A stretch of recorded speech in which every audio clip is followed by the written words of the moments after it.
Assalamualaikum warahmatullahi wabarakatuh. Anak-anak pelajar tuition Abah Din sekalian. Hari ini kita belajar tuition untuk ulang kaji novel untuk menjawab SPM pada bulan 2 2020. Tapi apa pun penting untuk anda, walaupun bahan tarikh, anda mesti kena semangat untuk terus belajar. Baiklah, pada hari ini Abah nak fokuskan tentang ulang kaji novel. Okey anak-anak, kena lihat ulang kaji novel. Kita kena ingat novel ini kita ada 4 zon. Dan kita di zon Pantai Timur, Kelantan, Terengganu, Pahang dan Melaka, ya. Dasna malu-malu, ada Dasna malu-malu. Melaka, kita novel apa kita tempat Dasna? Pantai Kasih. Kita ada 5 Sakti Menari. Okey, jadi apa yang penting untuk menjawab novel anak-anak di luar sana, kena ingat formula. Okey, Dasna sebut formula dia. Sama dengan H tambah C. Okey, apa dia P? P ialah pernyataan. Okey, H huraian dan C adalah contoh. Jadi kita kena ingat formula itu untuk menjawab novel. Anak-anak di luar sana, kalau anda ingat formula ni, mudah anda nak jawab. Boleh Wazi? Ingatlah? Okey, baiklah. Kemudian lagi satu teknik kita ingat iaitu apa dia? Cuba sebut sama-sama apa dia? Isajari. Okey, Isajari. Apa dia Isajari? Satu jawab. Okay, ingat 1 jawab 5. Okey anak-anak, Isajari. Ada dalam video Cikgu Linda. Jadi boleh tengok video Cikgu Linda. Dan Abang Din pun ada video pasal ini. Okey, baiklah. Apa dia ingat 1 jawab 5? Sama ada kita ingat nilai atau perwatakan. Kita ingat 2 perkara, maka kita boleh jawab 5 perkara. Ini dia. Fokus kat sini. Tengok ni. Iaitu nilai, persoalan, pengajaran, perwatakan dan latar masyarakat. Okey, dan tengok kat sini. Untuk kelima-limanya, anda boleh menggunakan contoh yang sama. Okey, jadi anak-anak, ingat, jom kita tengok soalan yang anda akan buat pada malam ini. Jom. Okey, baiklah sidang penonton sekalian. Pada malam ini, soalan yang pertama Abah berikan kepada anak-anak murid tuition saya, iaitu berkaitan dengan tema soalan panas 2020. Jadi sekarang ini mereka sedang menjawab soalan berkaitan tema berdasarkan modul yang berbeza menggunakan molekul. Ada yang jawab Pantai Kasih, ada yang jawab Bima Sakti Menari. Okey, nampaknya Dashna dah buat peringatan pendahuluan dan bukti kepada tema tersebut. Okey. Kita lihat semuanya menggunakan molekul novel Pantai Kasih dan Bima Sakti Menari. Nanti kita akan dengarkan jawapan mereka tentang bagaimanakah jawapan yang mereka tulis. Okey. Nampaknya ada panjang tu. Sebelum tu Abang nak tanya, senang tak guna formula Abah ajar tu? Senang. Macam mana pula dengan molekul tu? Mudah tak? Mudah. Apa keistimewaan benda anda? Saya boleh rujuk dengan begitu sahaja peristiwa yang ada di sini. Itu memang memudahkan kerja saya lah. Okey. So harapan kawan-kawan supaya dapatkan Dapatkan kad supaya memudahkan kerja untuk menjawab soalan novel. Okey, itu dia.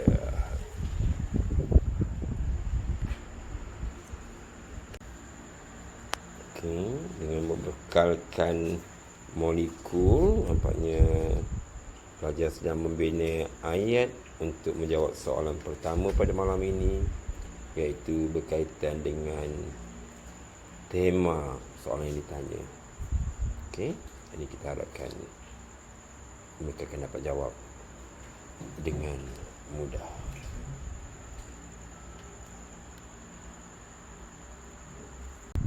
Okey, baiklah, setelah memberikan masa pada pelajar-pelajar saya menjawab soalan 1 berkaitan dengan tema, ayuh kita dengarkan jawapan daripada salah satu jawapan yang diberikan oleh pelajar saya. Silakan. Novel yang telah saya kaji ialah novel Bima Sakti Menari, karya Sri Rahayu Muhammad Yusof. Tema yang terdapat dalam novel ini ialah kegigihan anak muda dalam usaha melestarikan alam sekitar.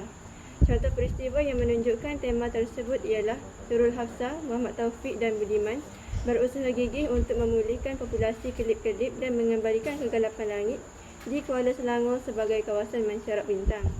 Seterusnya, peristiwa yang kedua ialah Muhammad Taufik telah mengusahakan projek perumahan ikhtiar Tekno Alam dengan membina rumah mesra alam. Hal ini membuktikan bahawa Muhammad Taufik bekerja keras dalam usaha melestarikan alam sekitar. Selain itu, tema kegigihan ini juga dapat dilihat melalui peristiwa Nurul Hafsah berusaha gigih dalam mendapatkan sokongan kerajaan untuk menjayakan projek kawasan simpan langit gelap di Kuala Selangor supaya bintang-bintang dapat dicerap dan kelip-kelip dapat dilihat. Kesimpulannya, terdapat pelbagai peristiwa yang bertemakan kegigihan anak muda dalam usaha melestarikan alam sekitar dalam novel ini. Okey, itu dia jawapan daripada pelajar yang telah menjawab novel Bima Sakti Menari. Baiklah, kalau tadi kita dah dengar Amalin menjawab soalan tema untuk novel Bima Sakti Menari, nampaknya masing-masing kusyuk lagi menulis. Dashna, boleh jawab soalan tema untuk Pantai Kasih? Boleh. Okey, sila jawab dengan jelas. Rakan-rakan penonton di luar tu nak dengar dengan baik. Okey. Novel yang saya pelajari ialah Pantai Kasih karya Azmah Nordin. Tema novel ini adalah ketabahan seorang wanita menghadapi cabaran hidup. Bukti tema ini ditunjukkan oleh ketabahan dalam menghadapi krisis rumah tangga. Contohnya, rumah tangga Dr. Raiha telah retak kerana bapanya telah tidak menyukai lelaki pilihan hati Dr. Raiha. Bapanya juga telah menolak kerjaya pilihannya, iaitu untuk menjadi seorang doktor dan juga mengalami banyak masalah di tempat kerjayanya. Seterusnya, ketabahan dalam memelihara anak yang cacat telah dipaparkan dalam novel ini.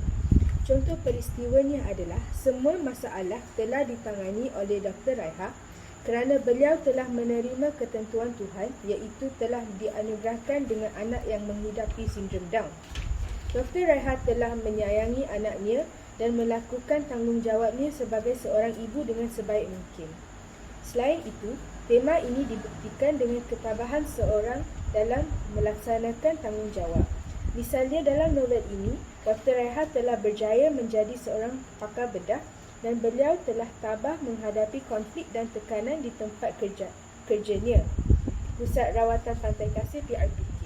Dr. Raiha tabah walaupun mendapat tentangan secara tidak langsung oleh Dr. Uwang dan Felicia Lendosi semasa melakukan tanggungjawabnya sebagai seorang doktor pakar bedah. Kesimpulannya, tema ketabahan seseorang wanita menghadapi cabaran hidup telah dibukti dalam novel ini. Wah, bagus jawapan panjang. Cuba tunjuk kertas tu, angkat sikit. Mungkin rakan-rakan luar nak tengok. Itu dia jawapan untuk 4A daripada Dashna. Okey, rasa-rasa hebat tak? Hebat. Okey, jadi gunalah molekul yang ada. Baiklah anak-anak pelajar dan penonton di luar sana. Soalan pertama tadi anak-anak murid saya dah jawab tentang soalan tema untuk kedua-dua buah novel. Alhamdulillah, bagus semua. Sekarang ni kita pergi pada soalan yang kedua, iaitu soalan panas. Dan soalan ni berunsur kebat, iaitu hubungan kekeluargaan. Okey, siapa yang nak jawab? Saya. Okey, Akram. Okey, cuba jawab dengan baik-baik biar jelas sebab ramai penonton nak dengar. Okey, silakan. Okay. Novel yang saya kaji di ketingkatan 4 ialah Pantai Kasih karya Azmah Nordin. Peristiwa yang menunjukkan hubungan kekeluargaan dalam novel ini ialah peristiwa Dr. Raiha bertanggungjawab memelihara anak kandungnya dengan penuh kasih sayang. Peristiwa ini membuktikan hubungan kekeluargaan seorang ibu yang memikul amanah memelihara dan menjaga anak kandungnya dengan penuh tanggungjawab walaupun anaknya Rohayu mengalami sindrom Down. Dr. Raiha tetap tegas mempertahankan kandungannya sehingga melahirkan Rohayu walaupun dipaksa oleh suaminya. Doktor sadis supaya menggugurkannya. Hal ini membuktikan hubungan kekeluargaan yang sangat rapat antara seorang ibu dan anak. Manakala novel yang saya pelajari di tingkatan 5 pula ialah Bima Sakti Menari karya Seri Rahayu Muhammad Yusof. Hubungan kekeluargaan yang dapat dilihat dalam novel ini adalah hubungan antara anak dan ibu bapa. Buktinya Muhammad Taufik telah berjaya menyatukan ibu bapanya yang telah berpisah buat sekian lama. Ibunya, Puan Wickham yang tinggal jauh di Tokyo membuatkan mereka saling merindui antara satu sama lain. Muhammad Taufik dijaga oleh bapanya Tan Sri Muhaimin sejak kecil lagi. Walau bagaimanapun, Puan Wickham selalu mengambil berat tentang mereka yang berada di Malaysia. Akhirnya, Muhammad Taufik berjaya menyatukan kembali kedua ibu bapanya melalui perkahwinan di Masjid Jami' Sultan Ibrahim. Hal ini membuktikan hubungan kekeluargaan yang sangat kukuh antara seorang anak dan kedua-dua ibu bapanya. Kesimpulannya, terdapat pelbagai peristiwa yang menunjukkan hubungan kekeluargaan dalam kedua-dua buah novel dipelajari. Okey, terima kasih Akram jawapannya. Okey, ingat tu para pelajar, nama ibu kepada Muhammad Taufik Mariam Wickham. Okey. Dan terima kasih kepada pelajar. Jawapannya bagus, panjang begitu, sesuai lah untuk dapat berapa markah? 8. Iaitu 6 markah isi dan 2 markah bahasa. Faham semua? Faham tak Dashna? Faham. Okey, bagus. Baiklah anak-anak pelajar, alhamdulillah pada semua yang bersama Abah pada malam ni, terima kasih kerana kita dapat share ilmu dan awak dapat menjawab dengan teknik yang betul. Sekali lagi Abah tanya, cuba respon. Apa formula kita? P H plus C. Ataupun kita ingat apa? Izah. Jadi dua soalan panas kita malam ini berkaitan dengan tema dan juga hubungan kekeluargaan. Berdasarkan jawapan yang telah diberikan oleh sahabat-sahabat anda dalam video yang kita dah buat tadi, maka jawapan tu amat baik untuk mendapat markah yang bagus. Jadi ingat, jangan lupa antara formula yang telah saya berikan untuk menjawab soalan novel. Dan Abah doakan semoga penonton juga dapat manfaat, dapat ilmu. Yang penting, teknik menjawab biarlah betul. Salah teknik, markah tiada. Sehingga kita berjumpa lagi dan saya doakan yang terbaik untuk anda semua. Terima kasih kerana sudi menonton. Jumpa lagi, bye-bye. Assalamualaikum, bye. Wallah.